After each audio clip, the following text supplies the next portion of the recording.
2026 தேர்தல் உங்களுக்கான தேர்தல். யாரும் பயப்படாதீங்க.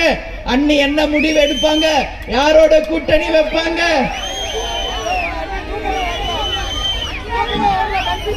அப்படின்றதானே உங்க எண்ணம். இல்ல, உங்ககிட்ட நான் சொல்றேன், நீங்க யாரை விரும்புறீங்களோ அவங்க கூட தான் கூட்டணி.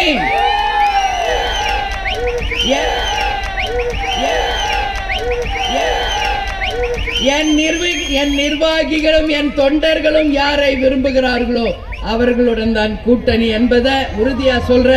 தைரியமா இருங்க, தைரியமா இருங்க. நல்ல கூட்டணியை முடிவெடுப்போம். அந்த கூட்டணி தேமுதிகவுக்கும் நம் எதிர்காலத்திற்கும் மிகப்பெரிய ஒரு வெற்றியையும் மிகப்பெரிய ஒரு அங்கீகாரத்தையும் தரும் என்பதை மட்டும் இப்போ உங்ககிட்ட சொல்றேன்.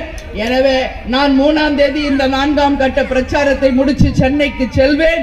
சென்று சற்றேறக்குரிய ஒரு வாரத்தில் உங்களுக்கு அதிகாரப்பூர்வமான அறிவிப்பு தலைமை கழகத்தில் இருந்து தருவோம் என்பதை இந்த நேரத்தில் உங்ககிட்ட சொல்ற உறுதியா. எனவே தைரியமா இருங்க, எல்லாரும் உழைக்க தயாரா இருங்க. தேர்தல் அறிவிச்சோன்னு நாம எல்லாரும் உழைக்க ஆரம்பிக்கணும்னு சொல்லி கேட்டுக்கிறேன். நீங்கெல்லாம் என்னைய எங்க அண்ணி முதல்வராக வரணும், துணை முதல்வராக ஏதோ நீங்க சொல்றீங்க. ஆனா எனக்கு இங்க இருக்கிற நீங்கள் அனைவரும் இன்னைக்கு தொண்டர்களா நிர்வாகிகளா இருக்கிற உங்களை அரசு பதவியில் அமர வைத்து அழகு பார்ப்பதுதான் உங்கள் அண்ணியாக என்னுடைய கடமை, லட்சியம், கொள்கை என்பதை இந்த நேரத்தில் உங்களோடு நான் சொல்றேன். உங்களை உயர்ந்த பதவியில் அமர வைத்து அந்த அழகை கண்டு ரசிக்கணும் தலைவரும் நானும் என்பதுதான் அவர் கனவு, லட்சியம். அதை செய்தே தீர்வேன், உறுதியாக செய்தே தீர்வேன்.